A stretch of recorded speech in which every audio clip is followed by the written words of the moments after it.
Qaanfatu dhiiraa gidee kana godhatteesse dhiirti badhaamtii boqu dhaamtee mataa hidhatteetuma bakka obsisaaf keessa gaddeebise cubaasinaan jibbiisee obsisaa qabatee dhaatata jechuus bee.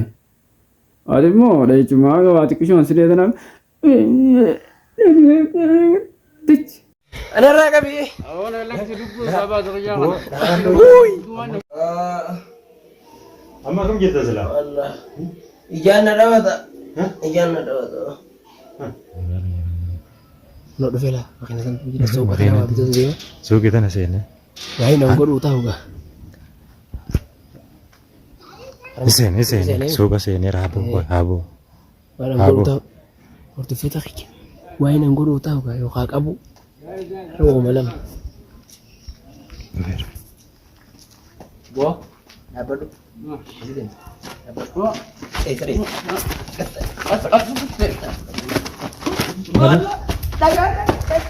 Bu, tahu. Bu ni jibta. Ni jibta. Bu tahu. Ni jibta. Rudan. Tahu bu mana jibta. Woi. Rudan. Ya tahu. Tahu. Neraka Sikam kau tahu? kami. Dakar. Allah, neraka kami. Bora, itu ni wanita tu. Neraka kami. أولا لك تدقوا سابات رجال Bu, akan berarti? Allah. Ese pasre. Tadi siapa? Itu aku Harko, figa aku tekan anda kabut ada beja. Assalamualaikum warahmatullahi wabarakatuh. Hai guys, akkam jirtu nagaa fayyaadha sin jecha. Baga jiraattan baga nagaa taatan. Daawwattoota ridiman akkam nagaa fayyaa sin jecha. Ala kulli haal waan jiru hunda argitanii jirta. Muhammad argitanii waan na barbaadaa tureef qoricha argatee jira. Anumaa quban qabne akkuma waa bitachuudhaaf alatti gadi bahetti ulaa duratti kan waa hunda qopheeffatee na eegu arge. Sanuyyuu dukkana keessa dhaabbatee na eegaa ture. Dukkana keessa dhaabbatee na rukutuudhaaf akkasuma yookiin bakka na ciisuudhaaf dukkana keessa dhaabbatee na eegaa ture. Ani immoo durseen ifirraa deebisee jechuudha. Dukka irra gaas immoo sila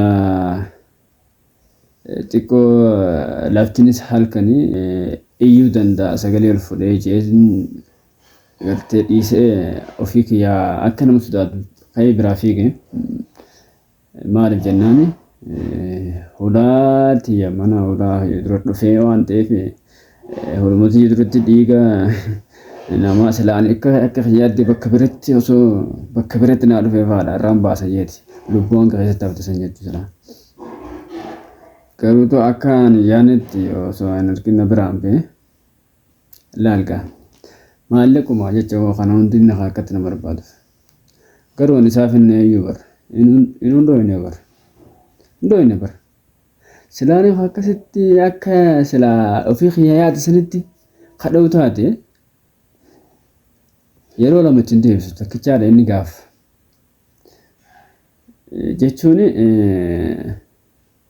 akka inni silaa baatii ramadaana guutuu mana isaa san keessatti na asxabaa turen garuu ani hin miine jeetii yaadan xiqqishanii yaadee fi dhahichaan takka lammaffaa itti deebisee sadaffaa irratti mucaa saahiba isaa wajjin deeman san jala na dheeyse narraa qabi jechuu eegala goota. Booda kalee ka'eeti kalaas birraa mana deebi'e ani jechuudha gara mana hojjaatti deebi'e jechuudha. Waan afaaniin yoo afaaniin haasu akka leencaa isa goggodhaa bara. Yeroo immoo dhiira akka isaatii wajjin wal qabu garte dhalaa yuun ga'u dhalaan gariin sani caalti. Sinii galee kana jechuudha. Baalagee gartee olii gadi deemtee nama akkanumatti gartee kararraa qabdee namni kun nama guddaadha barnaan namni ati na guddu Duulessa fakkaata yeroo kanarratti. Saayima kiyya. Obboleessoo ati badduuti taa'e jireenya kee jiraadhu meenaas hin jee. Addunyaatu ni dhumti. Addunyaaf jettee dhiiga ilma namaa buusuuf yaalin. Osoo mate dhiiga ilma namaa buusuudhaaf deemtu dhiigni sirraa bu'aa jechuudha. Maal sin jechaa jira amma hordoftoonni kee bara. Ni nyaadhamtee sin jaane bara. Ni nyaadhamtee sin jaane bara. Kun anaa miti garuu dalagaa rabbiiti. Sinii galee? Kun anaa miti garuu kana godhee dalagaa rabbiiti. Alhamdulillah. An jalqaba yoo sitti himee jira. Gara barbaadden hoottu feetu harkaan, feetu waraanaan, feetu gartee guutaa yaammaddu hoottu. Ani immoo qophii jiru hundaa'u fixeen jira. Siin jeetiin jira. Garuu tooti na dhageenye. Callisumaa dhuftee khaliin ana kijibaan gartee yookaan si sodaachisuudhaaf akkas yoo sitti fakkaatte kana gootetam. No, ani abadan sodaachisaaf jee sitti kijibu. Dhuguma jirtu sitti himee jira. Maaliif jennaan namni baatii rabataanaa guutuu osoo rabbiif jeellee nan soomansiisin. Egaa waan keetillee narraa qabaattu osoo rabbiif jeellee nan soomansiisin. Akkasitti namidhaa baatii ramadaanaa guutuu baatee jechuudha. Santuras akkasitti isa idaabe. Kun eenyu jecha dhalaaf jecha yookiin shamara takkittiif jecha jechuudha. Amri dalagaa rabbiillee na dhorkite jechuudha. Ibaadaan silaa dalagachuu qabullee akkaan dalagaa na dhorkite jechuudha. Kun hundi sirratti haqatee rabbiin haqa sirra murteesse akkaan gartee harkuma keetiin deebitee nyaattu si godhe jechuudha. Ani amma sindooyine bara. Sindooyine harkuma keetiin si miidhe malee ani waan takkas hin goone. Silaan ani kasi dhawuu taatee kana caalaadha bara. Sidhee bachbachi godhe akka ijoolleetti si dhiisee si biraa deema silaan. Ichi. Ana bara. Kadina yang latih duraan kophaatti na dhufte. Jalqaba siimi guzee amma dhokotu sin jenneen. Guzee ammattee kan dhufin. Kophaa kan kee bilaashitti caccabtee cafaqamtee mataanis falatamtee mana galte. Garuu an simmiin akka xiyyaata sila akka yaada xiyyaata. Ani yeroo rafus taa'us deemus yeroo hundaa of eeggachaan deemu. Maaliif jennaan diinan alaa qaba waan ta'eef. Dursee sitti himee jiraan. Akka keessatti firran mukaan deeman. Akka ati na barbaaddu osoo na si barbaade daqiiqaa kudhannatti fudhattoon. Si galee? Sistama ittiin anaa kana fiddee miitee gartee yookaan gartee akka duraan san farkatti ibsu ni dhabdee. Lammaffaa garuu reedii of harkatti deebisee gartee akka duraan sanitti miidhaa yookaan gartee maallaqa kiyya cafaqee irraa buufadhaa jettee yaadde taanaan sun dogongora. Kana booda situ miidhamanii ani miidhamu.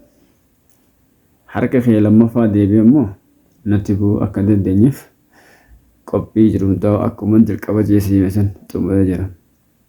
Maaliif bocoree immoo mana deesee akka caccabsee akka na godhee maalidha?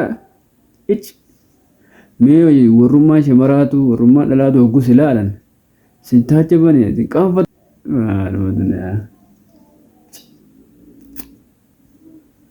Baay'ee sitti gatte duuba na qaanfachiistee waan na qaanfachiistee waanuma akkamii wajjin dhiira jee wal qabeen jeetin ofitti qaanfadha kan ofii xiyyaamu. Wayyoo nama akkanaa hin seene baran nama akkanaa hin seene. Pirooqiyyaa namallee siin gadaddaati. Ata badduutti seera godhii of kabajii habayaalaan taa'ee siin jaa. Ata qofa godhaddu taa'e. Ani intala shamaraatiif intala dhalaatiif jee si wajji walitti bu'uu hin jaalladhu. Dhaatonni waaqayyaa ookaa gara barbaadee hootu jee si dubbara akka ati gartee waan biraan irratti hin yaadneef malee si miidhuuf jaalala si miidhuuf yaadee miti jechuudha. Garuu diddee dhuftee ofumaaf miti maal si godhareen? Erga dubbiin dhugumaan gartee harkaa walitti ba'uu taate sin barbaadaan malee maaliif jennaan naan geessu harka naan guutu waan ta'eef maalirraas barbaada. Kanaafuu nama si fakkaatu keetii gartee miizaana baalaansiin kee walitti deemu wajjin wal qabeen malee anaa wajjin obboleessoo naaf itti wal hin dandeenyu. Waan dandeenye dirarraate ol utaaltee bilaashitti hin milme please calm down siin jenna tasgabbaa'ee gattaa'ee tana boodas taanaan gara barbaadde kootu. Way waachuu maal teessa gara hundaan illee. Amma mana akkuma yoo jiraattu ati sittiin dhufaati naa bilbile sidhaan qabdaa bilbilayya naa bilbile sittiin dhufaa. Tichi hundaafuu daawwattoota fardatoota keenya akkaataan kun gaarii miti yoo isin dhagoo taate koomentiidha barreessaa fi gorsaa. Seera fi godhaa ta'u kabaja fi godhaa ta'u namni yoo kabaja qabaate gaariidha waan ta'eef ati yoo kabajee namni isa kabaja jechuudha yoo ta'u namni si kabaju hin jiru. Kanaafuu itti himaa isin jenna kanumaa isin mata fayyadaa irra viidiyoo kanumaan isin dabarsuu barbaade hanga viidiyoo biraatti wal deebinuti. Salaamu alaikum warahmatullahi wabarakatuh.